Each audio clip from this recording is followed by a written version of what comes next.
निर्विकार निर्भय तू ही और सकल बेमान। यदि साधु और सकल बेमान, सब पर तेरी साहिबी, सब पर तेरी साहिबी, तुझ पर साहिब नो। निर्विकार निर्भय, निर्विकार निर्भय तू ही और शकल भयमान, सब पर तेरी साहिबी, तुझ पर साहिब नाए। किसके विषय में कहा जा रहा है? कबीर परमात्मा जी के विषय में। कौन कबीर परमात्मा? जो वर्तमान में आप और हमारे पूज्य गुरुदेव भगवान के नाम से धरती पर प्रकट हैं, कि आपके सिवा इस सृष्टि में, 21 ब्रह्मांड में कोई भी निर्विकार नहीं है, कोई भी भय रहित नहीं है, सब डर में जी रहे हैं। निर्विकार निर्भय तू ही और शकल भयमान, और सब पर तेरी साहिबी, तुझ पर साहिब नाए। हे परमात्मा, इस सारी सृष्टि में आपके अलावा कोई भी साहिब नहीं है, समर्थ नहीं है, सब आपके थल्ले थल्ले हैं। उसके बावजूद भाई और बहनों, परमात्मा कैसी अजब गजब लीला करके आप और हमें दिखा रहे हैं। इस 21 ब्रह्मांड के स्वामी ज्योति निरंजन काल के विषय में हमें बता रहे हैं कि बच्चों, विचार करो, तुम्हें लेने के लिए कौन आया है? समर्थ का काम उसी को साजे, और करे तो मूर्ख बाजे। इस काल के लोक से अपनी आत्माओं को समर्थ सतगुरु के अलावा दूसरा कोई नहीं निकाल सकता। आत्मा को काल के जाल से नहीं निकाल सकती। आत्मा दूसरी आत्मा का मोक्ष नहीं कर सकती। और गुरुदेव भगवान हमें दिखा रहे हैं कि देखो, तुम्हारा समर्थ सतगुरु कबीर साहिब खुद आज धरती पर प्रकट है, और इस काल ने उसको भी नहीं बख्शा। हालांकि काल का यहां पर कोई रोल नहीं है, सतगुरु के सामने काल की कोई औकात नहीं है, लेकिन आप और हमें समझाने के लिए कि ये काल, ये कितना बली है, ये कितना दरिंदा है, ये कितना भयानक है। तुम्हारे सतगुरु को भी आज उसने कहां बैठा दिया है। तो सोचो फिर, तुम कैसे काल के लोक से पार हो सकते हो? जो तुम्हें काल के लोक से बाहर निकालने के लिए सतलोक से चलकर आया है, तुम्हारे उस समर्थ सतगुरु को भी इस काल ने जेल में बैठा दिया। समझने का प्रयास करना भाई और बहनों, समर्थ को कोई जेल में नहीं बैठा सकता, लेकिन समर्थ आप और हम 2 कोटि के जीवों को समझाने के लिए इस प्रकार की लीला करते हैं। हम इस गंदे लोक के विषय में समझाने का प्रयास करते हैं कि सोचो, सतलोक जाना कोई खाला का घर नहीं है, कोई आसान काम नहीं है। 21 ब्रह्मांड का ऐसा कौन व्यक्ति, कौन प्राणी, कौन साधु संत महात्मा है, राजा महाराजा है, जो तुम्हें काल के जाल से बाहर निकाल दे? सबके सब तो काल के जाल में फंसे हुए हैं, और तुम्हें जो काल के जाल से बाहर निकालने के लिए सतलोक से चलकर आया है, उसको भी काल ने जेल में बैठा दिया। तो इस काल बली को हल्के में मत लो। ये तुम्हें किसी भी कीमत पर यहां से नहीं जाने देना चाहता है। हमें अच्छे से इस बात का पता चले कि हम किस शैतान के लोक में फंसे हुए हैं।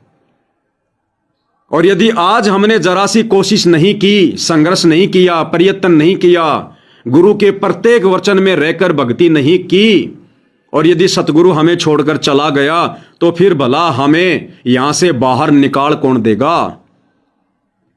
कितने पैर पीटते रहना फिर।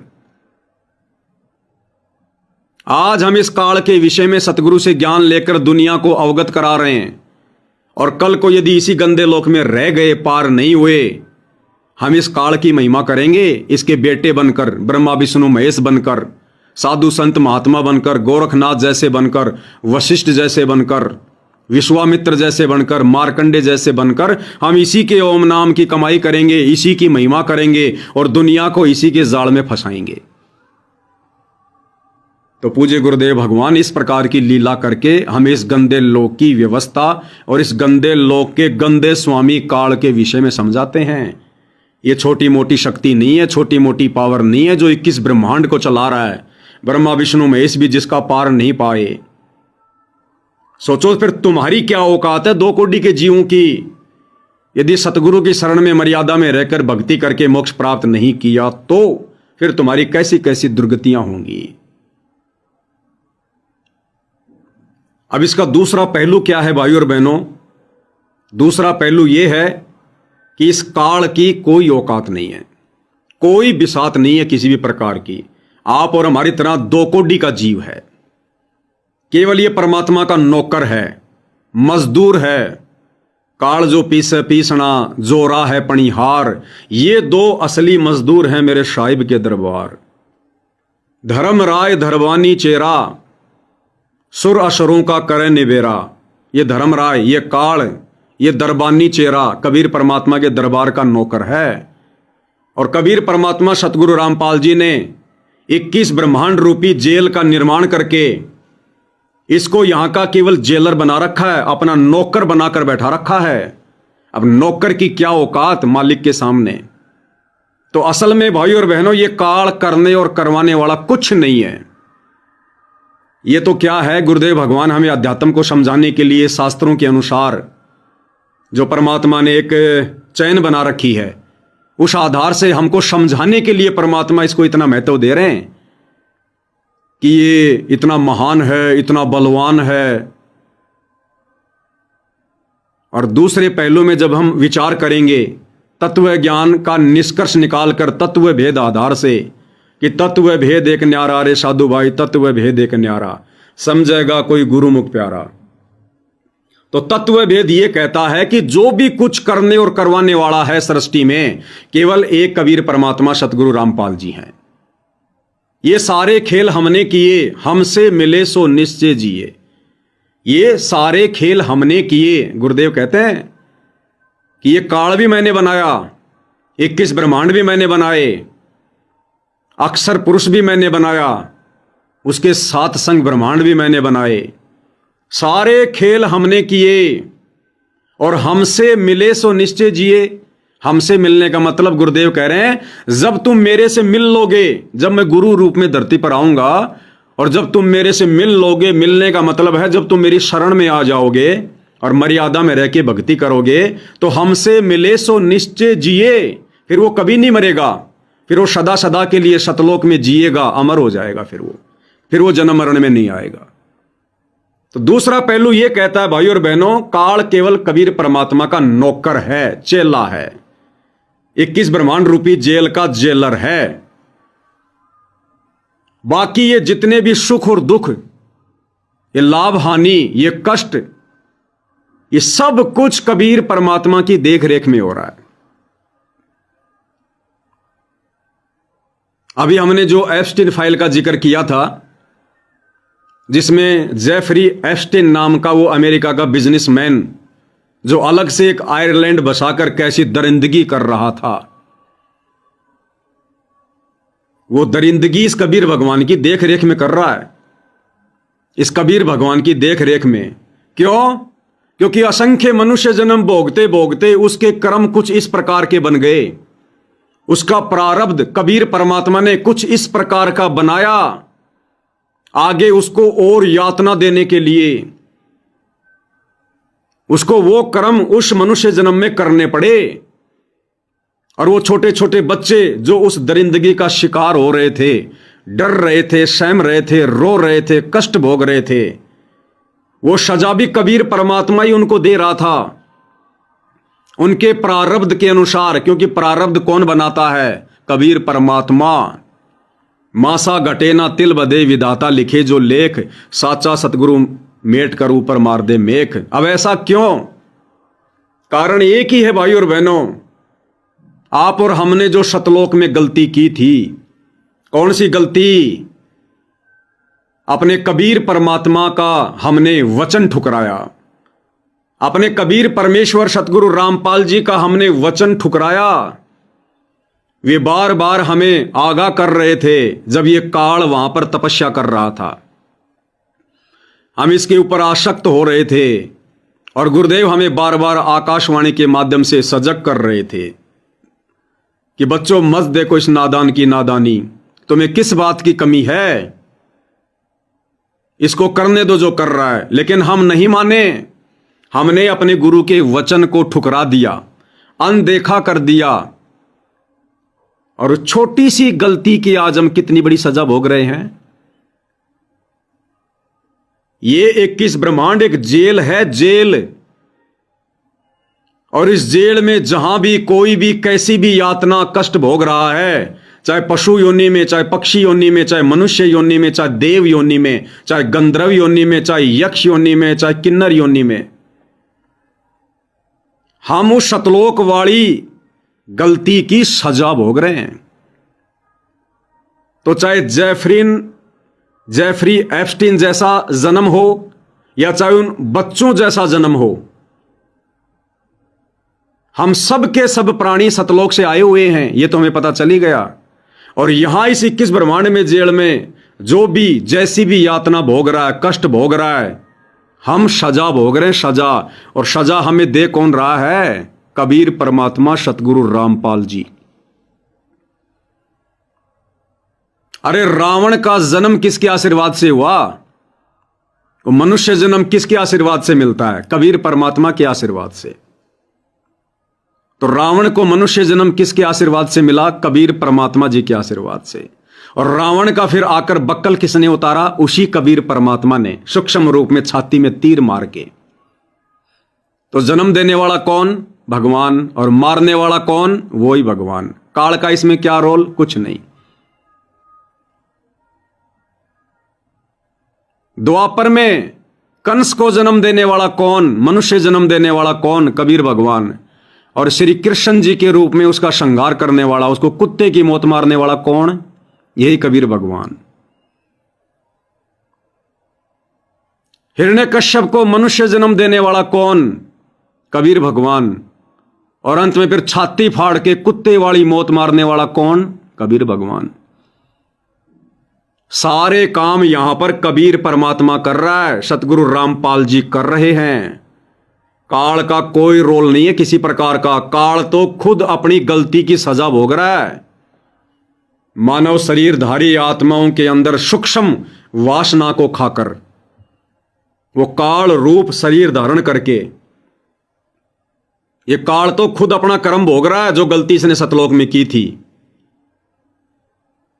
हम इसके साथ आए ना, और ये हमारे साथ आया। सभी गलती करने वाली आत्माओं को परमात्मा ने एक साथ ही तो सतलोक से बाहर निकाला। तो गलती काल ने भी की वहां पर तपस्या करके, मालिक के विधान को तोड़ के, और गलती हमने भी की परमात्मा के वचन को अनदेखा करके। हम सब यहां पर परमात्मा के कैदी हैं, हम सब यहां पर परमात्मा के मुजरिम हैं। तो एक सामान्य व्यक्ति से लेकर 21 ब्रह्मांड का स्वामी काल, हम सब यहां पर सजा भोग रहे हैं, सजा। और सजा देने वाला कबीर परमात्मा है। केवल इसको परमात्मा ने निमित्त बना रखा है, इसके ऊपर डाल देता है परमात्मा, ताकि जब ये भक्ति युग आए तो परमात्मा हमें काल से भिन्न करके, परमात्मा की परिभाषा समझा के हमारे को भक्ति मार्ग समझा सके। इसलिए परमात्मा ने अपने आप को काल से अलग रखा है, एक काल और एक दयाल। जबकि काल को भी सजा देने वाला दयाल ही है। काल केवल निमित्त मात्र है, केवल निमित्त मात्र। तो यहां पर अगर किसी भगत भाई को ठोकर भी लगती है ना, तो जब हमें अध्यात्म समझ में आएगा तो पता चलेगा इसमें काल का कोई रोल नहीं है।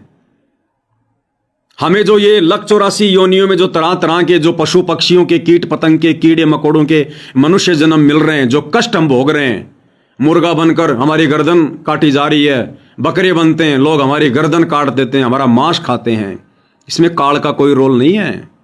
काल तो खुद दुखी है। कि ये नालायक इस परमात्मा के ज्ञान को अच्छे से समझकर यहां से बाहर निकल जाएं और ये 21 ब्रह्मांड खाली हो जाए, तो मैं भी अपने भगवान से अर्ज करूं, अरदास करूं कि हे परमात्मा, अब तो सारी आत्मा सतलोक जा चुकी हैं, परमात्मा मुझ नीच पर भी दया करो। क्योंकि जब तक आप और हम आत्मा यहां हैं तब तक काल का नंबर नहीं आ सकता। इसका तो सबके लास्ट में नंबर आता है। तो यह भी दुखी है कि नालायकों, गधो, जब जब वो परमात्मा धरती पर आता है तुम उसकी सुनते क्यों नहीं, तुम उसकी मानते क्यों नहीं, ताकि मेरा भी नंबर आवे। तो यहां पर सब कुछ करने करवाने वाला भाई और बहनों परमात्मा है।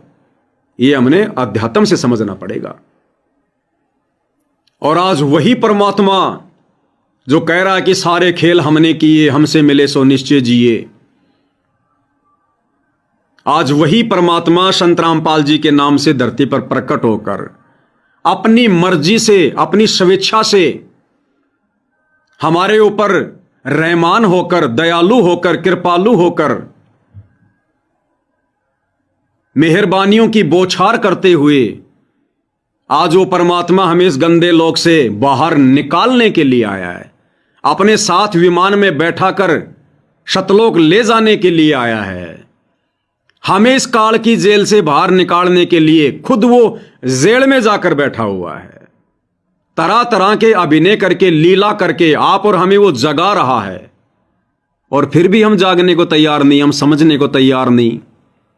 तो बताओ फिर वो परमात्मा फिर आने वाले जन्मों में हमें जेफरी एप्स्टीन जैसे दरिंदगी भरे जन्म देगा या नहीं देगा? क्योंकि जो आत्माएं इस समय उसकी शरण में आकर पार नहीं हो पाती हैं, गलतियों पे गलतियां करती हैं, अपने गुरु को और भक्ति को हल्के में लेती है, फिर ये परमात्मा उससे बहुत रुष्ट होता है, बहुत नाराज होता है। फिर ये परमात्मा उस आत्मा के इतने कर्म बिगड़वाता है, उसको जेफरी एप्स्टीन जैसा दरिंदा बना देता है। अब सोचो वो कितने कर्म बिगाड़ के गया है। अब कई लाखों वर्ष तो काल उसको नरक से बाहर नहीं निकलने देगा, नरक से। फिर कितने लख 84 में गधे के जीवन भोगेगा, कुत्ते के जीवन भोगेगा, गंदी नाली का कीड़ा बनेगा। फिर उसको मनुष्य जन्म मिलेगा। फिर जब वो 5, 6, 7 वर्ष का होगा बाल रूप में, फिर उसको किडनैप किया जाएगा। फिर इसी प्रकार से उनके साथ में किया जाएगा। इसलिए भाई और बहनों, गुरुदेव भगवान हमारी आत्मा को जगाते हैं, हमें अध्यात्म समझाते हैं कि भैया जाग जाओ, तुम सारी प्रोसीजर पार कर चुके हो, तुम सारे कष्ट इस काल के लोक के भोग चुके हो, तुम सारे जन्म भोग चुके हो, अच्छे से अच्छे, बुरे से बुरे, गरीब से गरीब और धनवान से धनवान, राजा रंक, तुम सारे जन्म भोग चुके हो। और अब तुम बिल्कुल खाली हो चुके हो। एक प्रकार से तुम्हारे ऊपर कोई विशेष कोई कर्म लागू नहीं है। अगर लागू भी है तो परमात्मा वर्तमान में अपनी सिद्धि से, अपनी शक्ति से, अपने आशीर्वाद से उन कर्मों को साफ कर देगा कि अब तुम चलो,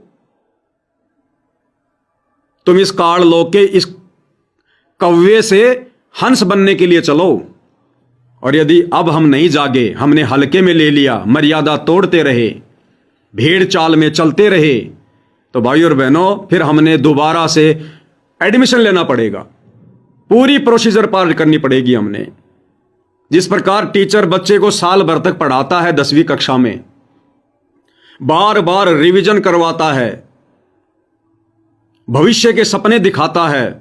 अगर तुम पास हो जाओगे फिर तुम बीए करोगे, फिर तुम एमए करोगे, फिर तुम डिग्री प्राप्त करोगे, फिर तुम्हें ऐसे ऐसे नौकरी मिलेगी, फिर तुम्हारे को सरकार की तरफ से गाड़ी मिलेगी, बंगला मिलेगा, घूमना फिरना होगा, बढ़िया तनख्वाह मिलेगी, तुम्हारे बच्चे भी अच्छे होंगे, तुम भी अच्छे रहोगे। वो टीचर साल भर तक रिवीजन करवाता है, सिलेबस को पढ़ाता है, कभी मीठा बोलता है, कभी कड़वा बोलता है, कभी डंडे से मारता है, कभी प्यार देता है। फिर एग्जाम होता है, और फिर भी यदि कोई बच्चा फेल हो जाता है, उस बच्चे को फिर से 10वीं कक्षा में एडमिशन लेना पड़ता है, फिर से सारी प्रोसीजर वापस रिवीजन करनी पड़ती है, फिर से सारी प्रोसीजर। वो टीचर भी दुखी, बच्चे भी दुखी। तो इसी प्रकार भाई और बहनों, आप और हमारा ये फाइनल गेम है, फाइनल गेम। अगर बात समझ में आ जाती है तो, वरना फिर से भाई और बहनों पूरी प्रोसीजर। पूरी प्रोसीजर, और फिर बहुत लंबा चक्कर हो जाएगा, घना दुख हो जाएगा, घना दुख। इसलिए आप और हमने अब ये गलती नहीं करनी। और देखो इस परमात्मा की रहमत, देखो इसकी रहमत। एक वाणी में क्या कहते हैं परमात्मा, भाई शीश उपाड़े भूमि धरे, ऊपर रखे पांव, कबीर का घर शिखर में तेरी गरज पड़े तो आओ। क्या कह रहे हैं गुरुदेव भगवान कि शुक्र मना, अपने भाग्य को लाख बार सरा कि आज इतनी आसानी से, इतने सहज तरीके से तुझे वो परम शक्ति मिल गई, वो परमपिता परमात्मा मिल गया, वो शास्त्र अनुकूल शत भक्ति मिल गई, जिसके लिए बड़े बड़े साधु संत महात्मा ऋषियों ने, पीर पैगंबरों ने अपने मनुष्य जन्म गवा दिए, गड़ा दिए, बर्बाद कर दिए, घर छोड़कर जंगलों में जाकर गुफाओं में बैठकर इस परमात्मा की छाया के भी दर्शन नहीं कर पाए, काल ने भी दर्शन नहीं दिए। और आज तुम्हें वो परम ब्रह्म परमात्मा, सारी सृष्टि का मालिक कबीर देव संत रामपाल जी के नाम से तुम्हें साक्षात मिल गया। 24 घंटे तुम्हें दर्शन दे रहा है, तुम्हें शत भक्ति दे दी, अपनी शरण में ले लिया। तुम्हारे ऊपर रहम करने में उस परमात्मा ने कोई कसर नहीं छोड़ी है। अन्यथा इस परमात्मा को प्राप्त करने के लिए, इस परमात्मा की भक्ति प्राप्त करने के लिए, कलयुग की बिचली पीढ़ी में मनुष्य जन्म प्राप्त करने के लिए, इस सतगुरु रामपाल जी भगवान की शरण प्राप्त करने के लिए, कहते हैं शीश उपाड़े भूमि धरे। हे नादान आत्मा, अगर तू अपने हाथ से अपना सिर काटकर नीचे जमीन पर रखकर और अपने शीश पर अपना पैर रखकर अगर तू सतगुरु रामपाल जी को प्रसन्न करना चाहे तो भी ये परमात्मा प्रसन्न नहीं होता। शीश उपाड़े भूमि धरे, ऊपर मचके पाओ, कबीर का घर शिखर में तेरी गरज पड़े तो आओ। परमात्मा कहते हैं मैं ऐसे नहीं मिलता। और आज भाई और बहनों, वो परमात्मा आप और हमारे लिए अपना शीश दे रहा है, दे दिया। दुनिया के सामने बेइज्जत होकर जेल में बैठा है, 2 कोड़ी के प्राणियों से गुंडा भुंडा कहलवा रहा है, देशद्रोह का मुकदमा लगवा रहा है, लोग उसको मर्डर मर्डर कह रहे हैं। आप और हमारे लिए, अपनी आत्माओं के लिए। और इस मौके को यदि फिर भी हम चूक जाएंगे, यानी हमारे लिए परमात्मा बदनाम हो रहा है, बेइज्जत हो रहा है, बेरुसवा हो रहा है। एक ठेला लगाकर मूली बेचने वाले की भी इज्जत है, आज जेल में बैठे सतगुरु रामपाल जी की बिना ज्ञान के दुनिया की नजरों में कोई इज्जत नहीं है। हमारे लिए परमात्मा इस कदर नीचे झुका हुआ है, मिट्टी में मिला हुआ है। और यदि फिर भी हम उनको हल्के में लेंगे और पार नहीं हो पाए, फिर जेफरी एप्स्टीन जैसे जन्म मिलेंगे फिर, और एक नहीं कई कई जन्म मिलेंगे, और इतने कर्म बिगाड़ जाएंगे, इतने कर्म बिगाड़ जाएंगे, फिर 184 की गिनती नहीं होगी, कितनी बार भोगनी पड़ेगी। इसलिए भाई और बहनों, आज आप और हमारा परम सौभाग्य है। इस तेरा मेरी को छोड़ दो, ये राग द्वेष ईर्ष्या छोड़ दो। ये ना तो सतलोक आश्रम वाले भाई बहन सदा रहने वाले, ना हम सात संगति वाले सदा यहां पर रहने वाले, अमर कोई नहीं है। ये 4 दिन का ढमढमा है। इस ज्ञान को आधार बना के अपने आप को मिट्टी समझ के परमात्मा के चरणों में आ जाओ, मिलजुल के एक हो जाओ, नहीं तो बुरी हालत हो जाएगी यहां पर, बुरी हालत है। ये 4 दिन की जवानी है जो बिना ज्ञान की दुनिया फुदक रही है। ये 4 दिन की जवानी तो भेड़ के बच्चे में भी आती है, वो भी फुदकता है, अंत में कसाई के नीचे आता है। तो हम तो सतलोक आश्रमों से जुड़े भाई बहनों से भी हाथ जोड़ के यही प्रार्थना करेंगे और करते आए हैं। भैया कुछ नहीं रखा इस मार पिटाई में, राग द्वेष ईर्ष्या में, मुकदमेबाजी में, जो तुम लोग सात संगति से जुड़े भाई बहनों को दुखी कर रहे हो, परेशान कर रहे हो, भक्ति करने वाली आत्माओं को दुखी कर रहे हो। कर्म बिगड़ रहे हैं बहुत ज्यादा, बहुत भयंकर। परमात्मा तो यहां तक कह रहे हैं, गरीब नमो नमो सतपुरुष को नमस्कार गुरु की नहीं, सुर नर मुनि जन साधुआ संतों सर्वस दी नहीं। जो भक्तिहीन प्राणी है, जिसको मनुष्य जन्म है, उसका भी आदर सत्कार करो।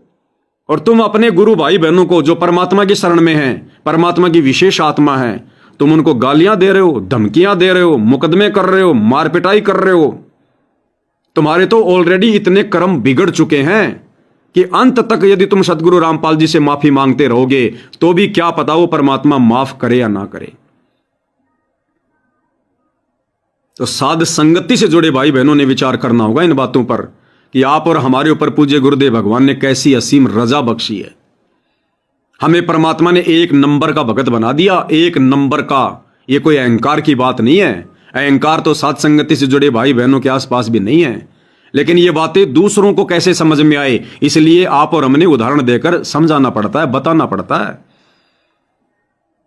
कई भाई बहन जो ज्ञानहीन हैं, जगत वाले हैं, कुछ आश्रमों से जुड़े हैं, वो कह देते हैं तुम लोग भक्ति का दिखावा कर रहे हो, आरती की वीडियो बना बना के डाल रहे हो, भोग की वीडियो बना बना के डाल रहे हो, तुम लोग भक्ति का दिखावा कर रहे हो। अरे हमें भक्ति का दिखावा करने की जरूरत नहीं है।